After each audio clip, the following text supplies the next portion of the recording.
Prosseguindo com a leitura de Escravidão, volume 1º. Estamos navegando no curso da leitura do capítulo 2º, o leilão.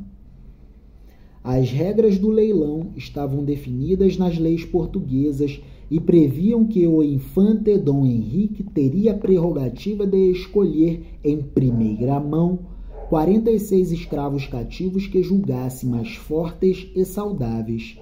Era sua cota pessoal, um imposto, o chamado quinto real, um tributo equivalente a 20% sobre o total das cargas dos navios que lhe cabiam na condição de financiador e organizador da expedição africana. Foi um negócio tão bem sucedido que, 2 anos mais tarde, outra frota de 9 caravelas seguiu para a costa da África com o objetivo de capturar ou comprar escravos. Levavam a bordo um tabelião da mais extrema confiança de Dom Henrique, cuja missão era garantir que todos os tributos fossem devidamente recolhidos em conformidade com a legislação portuguesa. Um desses navios pertencia ao bispo do Algarve, Dom Rodrigo Dias, que, animado com as doações recebidas pela igreja no primeiro leilão, decidira se tornar sócio do empreendimento de comércio negreiro. A caravela do bispo, no entanto, teve má sorte. Naufragou depois de encalhar num banco de areia perto de Cabo Verde. 5 tripulantes morreram. Atualmente, 5 séculos e meio após o leilão descrito por Azurara, a cidade portuguesa de Lagos é um dos destinos turísticos mais importantes da Europa. Com cerca de 18 mil habitantes, tem dias ensolarados o ano inteiro, praias belíssimas e uma paisagem urbana ainda marcada por casinhas brancas encarapitadas à beira-mar. É também um lugar que luta para manter sua identidade lusitana. As ruas, cuidadosamente limpas e enfeitadas com floreiras naturais, estão sempre repletas de veranistas de pele muito alva e tostada pela exposição ao sol. Nas vitrines das lojas, nos restaurantes, nas recepções dos hotéis, tudo está escrito em inglês. É nesse idioma que vendedores, garçons e funcionários de outros estabelecimentos comerciais atendem a clientela. Um desavisado acreditaria estar na Inglaterra e não em solo português. Os britânicos formam a imensa maioria dos visitantes, mais de 300 mil por mês durante o verão, responsáveis por 1/3 da ocupação dos hotéis e de outras acomodações, taxa muito superior à dos próprios portugueses que frequentam a região. A eles pertencem também os melhores e mais caros imóveis dessa faixa litorânea do território português. Muitos são aposentados que, fugindo do clima frio e cinzento da Inglaterra e da Escócia, escolheram as temperaturas amenas e o céu ensolarado do Algarve para passar os últimos anos de suas vidas. A prosperidade de Lagos e dos municípios vizinhos depende deles, o que explica a reação de quase pânico que tomou conta dos moradores locais em 2016, ano em que os eleitores do Reino Unido decidiram em plebiscito sair da União Europeia, no chamado Brexit. O rompimento poderia prejudicar os negócios e afastar os britânicos da região. Uma das atrações culturais mais visitadas pelos turistas é um edifício de 2 pavimentos com arcadas redondas sustentadas por colunas de pedras, paredes brancas e linhas arquitetônicas simétricas, situado em uma das esquinas da praça que se debruça sobre o ancoradouro feito com rochas. Uma das peças do acervo é uma reprodução facsimilar do hoje famoso relato de Azurara. Em frente ao museu, uma estátua do infante Dom Henrique, coberta de excrementos de pombos, observa o cais onde ocorreu o primeiro leilão de escravos. No ano posterior ao leilão de Lagos, os portugueses construíram na costa da atual Mauritânia, a feitoria de Arguin, cujo objetivo principal era o comércio de cativos. Funcionaria como o protótipo de uma cadeia de outras fortificações semelhantes que, nas décadas seguintes, seriam erguidas ao longo de toda a costa africana e também da Ásia, até a Índia.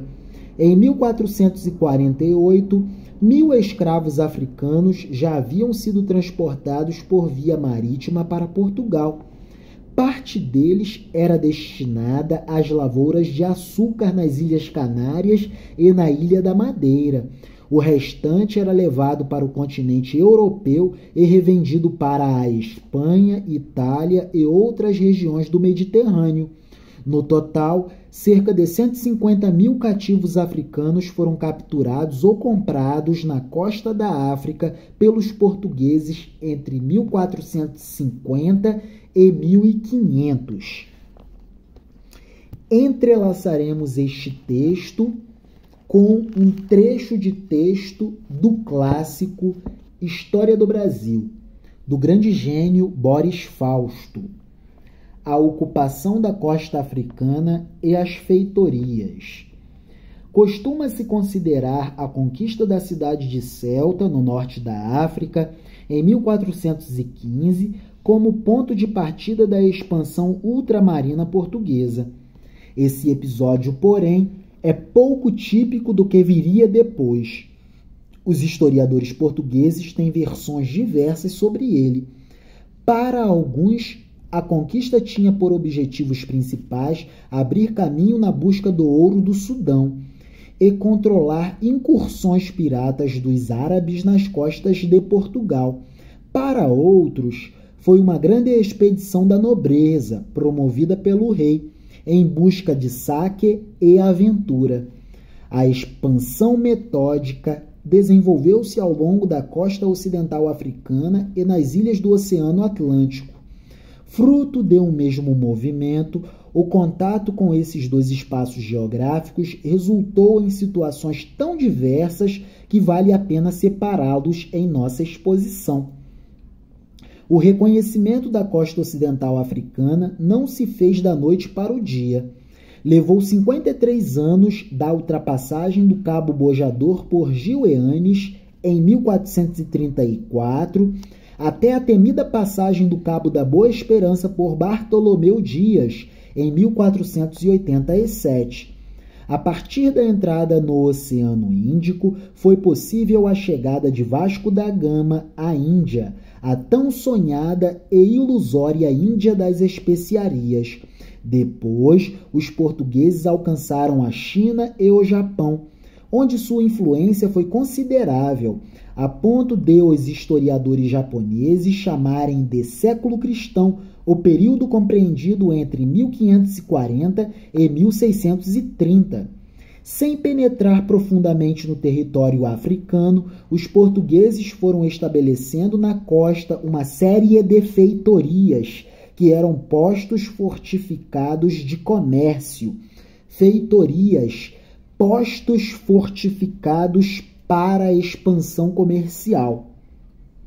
Isso indica a existência de uma situação em que as trocas comerciais eram precárias, exigindo a garantia das armas. A parte comercial do núcleo era dirigida por um agente chamado feitor. Cabia a ele fazer compras de mercadorias dos chefes ou mercadores nativos e estocá-las até que fossem recolhidas pelos navios portugueses para a entrega na Europa. A opção pela feitoria praticamente tornava desnecessária a colonização do território ocupado pelas populações africanas. Mas, se os portugueses não avançaram territorialmente, a coroa organizou o comércio africano, estabelecendo um monopólio real sobre as transações com o ouro. Padrão monetário ouro. Toda a moeda que circulava era vinculada às reservas de ouro, obrigando a cunhagem de moeda em uma casa da moeda e criando também, por volta de 1481, a Casa da Mina ou Casa da Guiné, como uma alfândega especial para o comércio africano. Os portugueses controlavam o comércio africano a partir do controle das reservas em ouro, padrão monetário ouro. Toda moeda circulante tem lastro em reservas em ouro. Da costa ocidental da África, os portugueses levavam pequenas quantidades de ouro em pó, cujo comércio se achava até então em mãos de mercadores árabes e era feito através do Egito. Comércio de uma variedade de especiarias, por exemplo, a pimenta chamada malagueta. Mas, a partir de 1441, também e sobretudo o comércio de escravos, o controle sobre o comércio de escravos. Os escravos foram, no começo, encaminhados a Portugal, sendo utilizados em trabalhos domésticos e em ocupações urbanas. História do Brasil, do grande gênio Boris Fausto. Livro da editora da Universidade de São Paulo, USP. Retornemos à leitura de Escravidão, volume 1. Vamos lá. Portugal foi o primeiro país europeu moderno a ter uma significativa população de origem africana. Por volta de 1550, já contava com cerca de 32 mil escravos, entre mouros e negros, que representavam um pouco mais de 3% do total de 1 milhão de habitantes. Os muçulmanos capturados no Mediterrâneo e em regiões vizinhas ao norte do deserto do Saara eram chamados de escravos brancos. Vem daí a expressão trabalhar como um mouro, já usada entre os portugueses no século XV. Quem recusasse o batismo cristão era obrigado a usar sobre o ombro esquerdo o crescente vermelho, símbolo do Islã, da mesma forma como, 5 séculos mais tarde, os judeus seriam obrigados a portar sobre a roupa a estrela de Davi na Polônia, ocupada pelos nazistas. Igualmente, já conhecida na época, era a expressão mercado negro, usada para designar as feiras de compra e venda de africanos existentes em Lisboa, Évora, Lagos e Porto, cidades em que 10% dos moradores eram cativos. A maior parte dessas feiras funcionava no centro de Lisboa, a algumas centenas de metros da margem do rio Tejo, onde hoje está situada a praça do município.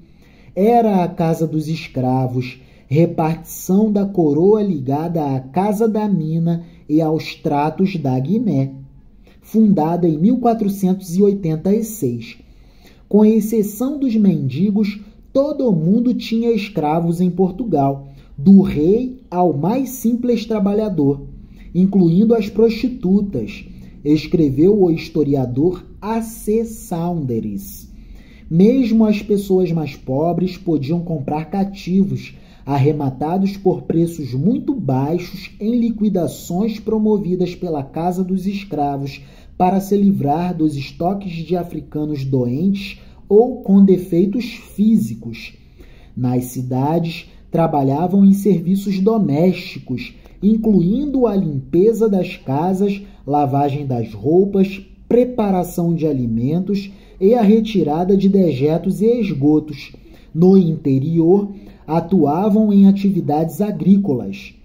Um episódio ocorrido em 1466, durante a passagem da comitiva do viajante alemão Leon de Romistal pela cidade de Braga, comprova o quanto a presença de escravos africanos tinha se tornado corriqueira e até banal na paisagem portuguesa. Recebido pelo rei Afonso V, e sendo de praxe a troca de presentes, o chefe da comitiva pediu que lhe dessem 2 negros. queria levá-los como curiosidade para a Alemanha. Os nobres portugueses ficaram surpresos com o pedido. "Isso que pedes, amigo, não vale nada", respondeu o irmão do rei, Dom Fernando, duque de Viseu. "Pede coisa mais importante e decente que dos negros." 3 décadas mais tarde, em 1494, ao visitar o rei Dom João II em Évora, o médico alemão Jerônimo Münzer ficou surpreso com a quantidade de escravos existentes na corte. O rei possui africanos de várias cores, acobreados, pretos e anegrados, de línguas diferentes, conhecendo, porém, todos a língua portuguesa. Em seguida, ao passar por Lisboa, registrou: "É verdadeiramente extraordinária a quantidade de escravos africanos que nesta cidade existem. Aqueles das cercanias dos trópicos do Câncer e do Capricórnio são acobreados, e aqueles das regiões equatoriais são negros retintos." Segundo Münzer, o monarca português tinha o peculiar hábito de presentear seus visitantes com escravos, que em ocasiões especiais também eram entregues a instituições como a igreja ou a particulares, sendo até mesmo enviados ao próprio Papa. Maravilha! No próximo vídeo, prosseguiremos com a leitura do capítulo 2, O Leilão. Escravidão, volume 1, do primeiro leilão de cativos em Portugal até a morte de Zumbi dos Palmares. Autor Laurentino Gomes, editorial Globo Livros. É isso. Avancemos.